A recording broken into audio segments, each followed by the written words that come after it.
আসসালামু আলাইকুম। আশা করি ভাইয়াপুরা সবাই ভালো আছেন। আলহামদুলিল্লাহ আমরাও সবাই ভালো আছি। প্রতিদিনের মতো আজকে বৃষ্টি পড়তেছে, তো ভাবলাম এখান থেকেই ব্লগটা শুরু করি। বৃষ্টি পড়লে গ্রামের মানুষের আসলে অনেক কষ্ট হয়।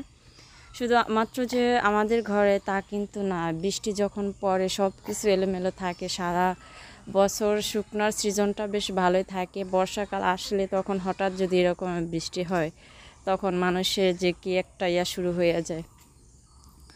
যাই হোক, দুপুরে খাওয়া দাওয়া করার পরে দুপুরে মা আর আমি দুজনে মিলে বৃষ্টিতে ভিজা ভিজা রান্না করছিলাম। তো এত কষ্ট করে রান্না করছিলাম, ঘরে যদি একজন মানুষ থাকে তাহলে আমি দেখাইতে পারতাম। আসলে ওরা ওইভাবে করে কেউ ঘরেই থাকে না, বেশিরভাগ সময় বাইরে বাইরে থাকে, যেহেতু ছেলে মানুষ সেজন্য। তো দুঃখিত, সাফওয়ানের কারণে একটু কথা বলতে সমস্যা হয়ে যাইতেছিল। তারপরে সাফওয়ানের মার কাছে দিয়ে আসলাম। তো ভাবলাম এখন কথা বলাটা শেষ করি। সকাল থেকে এমনিতে অনেক মাথা ব্যথা ছিল, মাথা ব্যথা লেগে কাজ করতেও পারিনি, কোনো কথা বলারও সুযোগ পাইনি, এই আর কি কথা। তো এখন হচ্ছে বিকেলবেলা আমি কালকে না জানি আগের একটা ভিডিওতে বলছিলাম যে মা হচ্ছে পাতা আনছে, আব্বা সে পাতা দিয়ে হোগলা বানাইব নামাজ পড়ার জন্য। তো মা হচ্ছে বিকেলবেলায় শুরু করে দিছে হোগলা বানানোর জন্য। তো যেই সময়টা মা হোগলাটা বানাইতে আছে আমি একটু শুয়েছিলাম, তো চোখ লাগে আসছে, ঘুম পড়ে গেছিলাম। ওঠার পরে দেখি যে মা অনেক সুন্দর হোগলা বানাইতে আছে। তো পাতার সাইজটা একটু ছোট, যার কারণে হচ্ছে মা যেভাবে বানায় সব সময়, তো সেভাবে আর কি মন মতো হয় নাই। তারপরে যাই হোক, এখন নামাজের পাটি কিনতে পাওয়া যায়, তারপর যেহেতু হাতের নাগালেই পাতাগুলো পাইছে, আর এগুলো তো অনেক আগে মানুষে ব্যবহার করতো এই পাতার হোগলাগুলো। তো যেহেতু আছে, টাকা পয়সা তো লাগে না আনতে, হাতেও কাজ জানা আছে, হোগলা তো বানানো আছে শিখা আর কি। তো সেজন্য আর কি মা বানাইতেছে আর কি। তো মা ওগুলো বানাইতেছে, এদিকে আমাকে হাঁস আসছে, দেখি হাঁস একটা জালের সাথে পেঁচাই রয়েছে, বের হইতে পারতেছে না। আমরা এখানে বসে দেখতেছিলাম, তারপর ওইটারে ছাড়াই দিয়ে আসলাম। এটা হচ্ছে সন্ধ্যার আগে। তো মা বলতেছে আজকে এটারে শেষ করে রাত যতই হোক তারপর আমি এটার মুড়ি দিয়ে তারপর উঠবো। তো সমস্যা হচ্ছে এটা যে মা তো হাঁটু ভাঁজ করে বসতে পারে না, এটাই হচ্ছে মায়ের সমস্যা। মা হচ্ছে এমন কাজ নাই আলহামদুলিল্লাহ, মুড়ি ভাজা, খই ভাজা, যত রকমের পিঠা বলেন, নকশি পিঠার থেকে শুরু করা সমস্ত পিঠা, যত রকমের নকশি কাঁথা থেকে শুরু করা যত পদের কাঁথা শিলানো দরকার আছে আলহামদুলিল্লাহ আমরা মেশিনে যেটা করি আমার মা সেটা হাতে করতে পারে।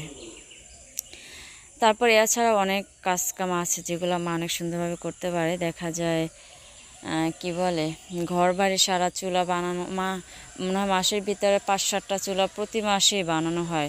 বানাই বানাই রাইখা দেয়, অমুকে নেয়, সমুকে নেয়, ভাবি নেয়, চাচি নেয়, সবাই নিয়ে যায় সে। তো মা হচ্ছে আগের যুগের মানুষ, তো একদমই সরল সোজা, তার হাজার কষ্ট হলে কারোর কাছে এই কষ্টটা প্রকাশ করে না। যেমন যদি আয়সা কেউ বলে যে কাকি এত সুন্দর করে চুলা বানানো, আমরা চুলার লেগে কষ্ট করি, তাইলেই হয়েছে, চুলা বানাইতে বলার দরকার নেই। হ্যাঁ, এইটুক বলবেন তাতেই যথেষ্ট। তারপরে সে অটোমেটিক চুলা বানাইয়া কইব যে বউ আপনার লেগে চুলা আমি একটা বানাইছিলাম, আর নেন কষ্ট করে যায়। হ্যাঁ, এরকম আর কি। তো এত কাদা উঠাইতে কষ্ট, এত কিছু, তারপরও মা ভালো পারে আলহামদুলিল্লাহ। তো বড় ভাইয়া গাছের থেকে আম নিয়ে আসছে, আর হচ্ছে গিয়া কি বলে ওইটারে আমবুল নিয়ে আসছে। এই আমবুলগুলো সব পাখিতে খাইয়া ফেলায়। তারপরে ভাইয়া যে নিয়ে আসছে, মানে পোক্ত হইতেই পারে না, তার আগেই খাইয়া ফেলায়। এই জন্য ভাইয়া নিয়ে আসছে কতগুলো, 3-4টা আনছে। আমার একটা দিল, সাইমনরে একটা দিল, ভাইয়া একটা নিল। তো আমরা দুপুরে রান্না করছিলাম, অনেক সুন্দর একটা সবজি রান্না করছিলাম, মুরগি দিয়ে পেঁপে, আর হচ্ছে গিয়ে ডাল রান্না করছিলাম আম দিয়ে, লতি ভাজি করছিলাম। তো সব কিছু মিলে আলহামদুলিল্লাহ অসাধারণ ছিল খাবারটা আজকে। তো আজকের আবহাওয়াটা তো মেঘলা মেঘলা, আকাশে বৃষ্টি, তারপরে ঠান্ডা ঠান্ডা আবহাওয়াটা, এই জন্য সবাই মজা পেয়ে একবেলা সব তরকারি খাইয়ে ফেলাইছে। এখন রাতে এশারের আজান দিছে। মা হচ্ছে সাফওয়ানরে নিয়ে মারে পাঠাইলাম, যেহেতু আমি একটু জোরে হাঁটাচলা করতে পারি, সেজন্য মারে বললাম যে মা তুমি একটু নিয়ে যাও সাফওয়ানরে, আমি খুব তাড়াতাড়ি করে রান্না করে নিয়ে আসি। দুপুরে রান্না করার পরে গরম চেলা টিন দিয়ে ঢাইকা রেখা দিছিলাম। মায়ের তো সব কিছু একদমই এলোমেলো, পাকঘরে অস্যার ভিতরে চুলা নাই, চুলা কেবল বানাইতে আছে। সেজন্য এই যে ফাঁকে ফাঁকে বৃষ্টি ছেঁকা দিলে রান্না করতে আসি, আবার বৃষ্টি আসার আগে খুব তাড়াতাড়ি করে রান্না করে নিতে হয়। তো এখানে একটা আলু দিলাম আর 4-5 টুকরা গোশত নিলাম রাতে শুধু খাওয়ার জন্য। এই ঘরের মানুষগুলো হয়েছে এমন, যদি আপনি 5 কেজি মুরগি রান্না করেন একবেলায়, তারা একদম সাফা করে ফেলাইতে পারবে আলহামদুলিল্লাহ। তো মারে বললাম যে মা এত বেশি নেওয়ার দরকার নেই, মা আর অনেকগুলো দিচ্ছিল। কিন্তু আমারও তো আবার অভ্যাস আছে একলা খাওয়ার, একলা রান্না করার, একলা একলা থাকি না সব সময়, তো অল্প অল্প তো ওইটাই মানে সহ্য হয়। বেশি রান্না করলে আমার কাছে অস্বস্তি লাগে। কিন্তু তারপরে যাই হোক, মানুষ বেশি হলে যদি 2 টুকরা করে গোশও দেয় মানুষের প্লেটে, তাও তো আলহামদুলিল্লাহ আমরা প্রায় 6-7 জন মানুষ। ভাই আছে 2টা, আব্বা মা দাদি আমি সাফন। সাইমন তো অলরেডি সবসময়ই থাকবে আলহামদুলিল্লাহ, তারা দাদার ঘরেই থাকে, দাদার ঘরেই খায়। এই জিনিসটা আর কি খুবই ভালো লাগে। তো এখানে রাতে রান্না করতেছি, যদিও মেঘলা মেঘলা বৃষ্টি হয়েছে, তারপর মায়ের চুলাটা অনেক সুন্দর জ্বলতেছে, আর এত জ্বলতেছে যে মনে করেন 10 মিনিটের ভিতরে রান্না করা হয়ে গেছে। তো আমি কালকে ভিডিওতে বলছিলাম যে আমি চলে যাব বাড়িতে, তো যাচ্ছি না, বৃষ্টির কারণে আমার ওই বাড়িতে এমনিতেই বেশি ভয় লাগে। দিনের বেলা যেমন তেমন সবার সাথে সময় পার করি, রাতের বেলা খুব ভয় লাগে, কারেন্ট তো বেশিরভাগই থাকে না। তো মাও বলতেছে, আব্বাও বলতেছে, সকালবেলা আব্বা হচ্ছে গরু আনতে গেছিলো, তো আব্বা গরু কিনা নিয়ে আসছে একটা পালার জন্য। বলতেছে সামিয়ান, সাফওয়ানরে, হ্যাঁ সামিয়ান রাখে সবাই, তো বলতেছে সামিয়ানরে দেখাইয়া যাইস একটা গরু নিয়ে আসি যায় কিনা। হঠাৎই আমার আব্বার মনে চাইতে আছে গরু পালার জন্য, এই জন্য গরু কিনা নিয়ে আসছে একটা চরমনাইয়ের বাজার থেকে। হ্যাঁ, এটা হচ্ছে আব্বাই পছন্দ করে নিয়ে আসছে। আলহামদুলিল্লাহ গরুটা হচ্ছে 34,000 টাকা নিচে, গাড়ি ভাড়া আসা যাওয়া গাড়ি ভাড়া সব কিছু মিলাইয়া প্রায় 35,000 টাকার উপরেই চলে যায় খাজনা সহ। হ্যাঁ, তো ভালো লাগে গরুটা, সবার কাছে অনেক ভালো লাগছে, পছন্দ হয়েছে সবার। আর দুপুর টাইম তো রান্না করতেছিলাম, এই জন্য অবস্থাটা একটু পাগল পাগল। তো যাই হোক, সবসময় পিছনের ক্যামেরা দিয়ে কথা বলে ভাবলাম আজকে একটু সামনের থেকে দেখাই। সাফওয়ান তো গরু দেখে অনেক খুশি, কিন্তু সে একটু ভয় পায়। হ্যাঁ, আব্বা হচ্ছে আগের যুগের মানুষ, তো যেটা মন চায় সেটাই করে, আর তাদের মেজাজ থাকে সবসময় গরম। আজকালকার পোলাপানের কথা, তাদের ধৈর্য খোলা খুব কম আর কি, যেটা মনে চায় সেটাই করে। আমরা তো একটা কাজ করতে গেলে 1000বার ভাবি, তারা ওই জিনিসটা ভাবে না, তাদের যেটা ভালো লাগে সেটাই করে। যে দুনিয়াতে বাঁচবো কয়দিন, এই সুযোগ আর আমরা কখনোই পাবো না। তো গরু নিয়ে আসছে, রাজীবকে খবর দিলাম যে রাজীব আয়, আব্বা গরু কিনে নিয়ে আসছে, সবাই একসাথে দেখি একটু আনন্দ করি। আসলে সব ভাই বোন একসাথে থাকলে খুব বেশি ভালো লাগে। ভাইয়া দোকান থেকে এখনও আসে না, চলে আসবে আর একটু পরে। আর আব্বাও চলে আসছে খুব তাড়াতাড়ি, আসার কথা, আস্তে আস্তে আব্বার দুপুর হওয়ার কথা, তো সে দুপুর আগে চলে আসছে, 11টা-12টার ভিতরে চলে আসছে, হিসেব করে দুপুর হয়ে গেছে।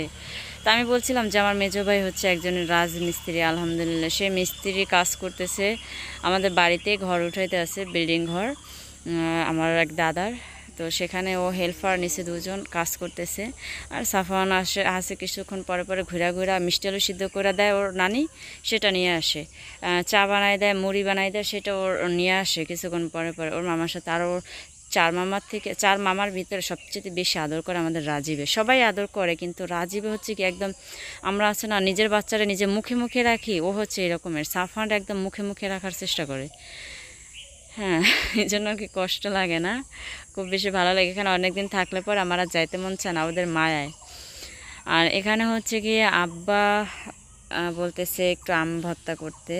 আমি যাওয়ার পরে নাকি খাইতেই পারে না, মা তো ওভাবে করে পারে না। এটার পিছনে অনেক খাটনি করতে হয়, ছিলতে হয়, পাড়তে হয়, কুচাইতে হয়, সেই লবণ মরিচ পোড়াও, কত ঝামেলা করতে হয়। তারপরে মা হচ্ছে এগুলো ধৈর্য কুলায় না। রিওনে অনেকগুলো আম পায়রা এনে দিচ্ছে ভাবিগো গাছের থেকে, সেগুলো আমি কাইটা নিয়েছি, এদিকে রান্নাও করতেছি। আজকেও সেই লতি ভাজা, আসলে অনেকগুলো লতি কাটছিলাম, রান্না করলে একদিনে হয়ে যায়। তো মারে বললাম যে মা বেশি হয়ে যাবে, তো সেই জন্য এই যে 2 দিন করলাম। কালকে খাইলাম আর আজকে একটু ভাজি করলাম। তো কালকেরটার ভিতরে চিংড়ি মাছ ছিল, আজকেরটার ভিতরে চিংড়ি মাছ নেই, তারপরও একটু বেশি তেল দিয়ে একদম ভাজা ভাজা করছি যাতে লেটকা না হয়ে যায়। আর হচ্ছে রিয়ন একটা নিয়ে আসছে, ডাব নিয়ে আসছে, সেই ডাবটা কাটতেছে। এখানে একটু শাক ভাজি করতেছে আলু দিয়ে। আর ডাল অলরেডি রান্না করা হয়ে গেছে। আমাদের এই ঘরে পাতলা ডাল থাকবে সব সময়, তাতে মিস করা যাবে না। হ্যাঁ, এরা হচ্ছে এরকমের। তো রিয়নে আসছে বাজার থেকে, মা হচ্ছে গিয়ে ওরা কিছু বাজার আনতে পাঠাইছিল, জামের আচার দিব, পাঁচফোড়ন আনতে পাঠাইছিল, আর জন্য কী আনতে পাঠাইছিল। তো সেখান থেকে আসার সময় এই যে ডাব নিয়ে আসছে, তারপর আম নিয়ে আসছে। তো ডাবটা এই যে কাইটে রাইখা দিল, একটা ডাবে অনেক পানি হয়েছে আর অল্প পরিমাণে নারিকেল হয়েছে। তো যেগুলো আমরা প্রতিবারই আসলে রিয়নে খাওয়াই, গেলবারও খাওয়াইছিল 5টা নারিকেল, তো আমি সেটা দেখাইতে পারিনি। দেখাতে পারিনি বললে ভুল, আমি ভিডিও করে রাখছিলাম কিন্তু সেটা কি একটা সমস্যার কারণে মানে হইতেছে না। তারপরে আর ওটা ছাড়াই হয় না, পরে আমি ডিলিট করে দিচ্ছিলাম। তো সাফওয়ান এই যে আমাকে দেখছে না, নারিকেলের দিয়ে খাইতেছে, সেও ওইভাবে করে চেষ্টা করতেছে। তো নারিকেলের পানিটা আব্বার একটু দিলাম, মারে একটু দিলাম, আমি একটু, রিয়ন, তারপরে সাইমুন, তোয়া। তারপর এগুলো খাওয়ার পরে অল্প অল্প করে নিছিলাম, কারণ ভালো জিনিস সবারই দিতে হয়। দেখা যায় ডাবটা কাইটা আমরা 2 ভাই বোনও চাইলে খাইতে পারতাম, কিন্তু আব্বা আম্মা বয়স্ক মানুষ, তাদের রেখে জীবনও আমাদের পেটে যাবে না। হ্যাঁ, এরকম আর কি। তো অলরেডি রিয়নের সেও আমাকে দিল, মাও দিল, আমার আব্বা টাব্বা পুরোটাই খাইছে। সাফওয়ান তো আর খাইনি।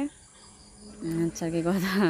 তো এখানে মা হচ্ছে হোগলাটা মুড়ি দিতেছে অনেক সুন্দর করে। আর না, জায়নামাজটার হচ্ছে ঢকটা সুন্দর হয় না, আমাদের দেশে কিন্তু এরকম আসলে বানায় না, অনেক সুন্দর করে বানায়। কিন্তু শেষমেশ হচ্ছে কি পাতার সাইজটা হয়ে গেছে একটু ছোট, আর মা হচ্ছে সুন্দরভাবে চাইপিয়ে বসতে পারে না হাইট করে, যার কারণে একটু সমস্যা হয়ে গেছে মা। তারপর যাই হোক, মা তো আলহামদুলিল্লাহ বসছে, পারছে। আর আমরা তো হলে পারতামই না। না, আমিও পারি, দেখা যায় মোটামুটি আমিও করতে পারি, অতটা সুন্দর হয় না মায়েরটার মতো, মা অনেক সুন্দর করে করে। তো আচ্ছা, এইটুক ছোট্ট ভিডিওটা আপনাদের সাথে শেয়ার করলাম। ভাবছিলাম যে আর বাবার বাড়িতে থাকবো না, তারপর তাদের মায়া পড়ে থাকতেছি, তাদের মায়া ছাড়তেছি না। তো হুট করে একদিন চলে যাবো ইনশাল্লাহ। দোয়া করবেন সবাই খুব তাড়াতাড়ি যেন যাইতে পারি। ঘর বাড়ির অবস্থা কেমন, খুব চিন্তা হয়। একটা ফ্রিজ নষ্ট হয়ে গেছিলো, সেটারে ঠিক করে রাইখা আসলাম, একটা চিন্তা হয় আর কি। তো বাড়িতে গেলে মনটা অত ভালো থাকবে না। সালমানের জন্য খুবই চিন্তা হয়, সে কি করে কি না করে এটা নিয়ে। আব্বা আম্মা খুব চিন্তা করতেছে, ওর জন্য দোয়াও করতেছে সবাই। আপনারা সবাই দোয়া করবেন। এমনিতে আপনারা সবাই অনেক পছন্দ করেন, ওরা অনেক পছন্দ করেন, ভালোবাসেন, দোয়াও করেন, আমি জানি। তো সেখান থেকে সেই অধিকার খাটিয়ে আবারও বলতেছি, ওর জন্য সবাই দোয়া করবেন সব সময়। আল্লাহ যেন ওকে হেফাজতে রাখে, সুস্থ রাখে। হ্যাঁ, কিন্তু সবাই ভালো থাকবেন। ভুল যদি কিছু করে থাকি অবশ্যই সবাই ক্ষমা করে দিবেন। আবার আগামীকালকে ভিডিওতে দেখা হবে ইনশাআল্লাহ।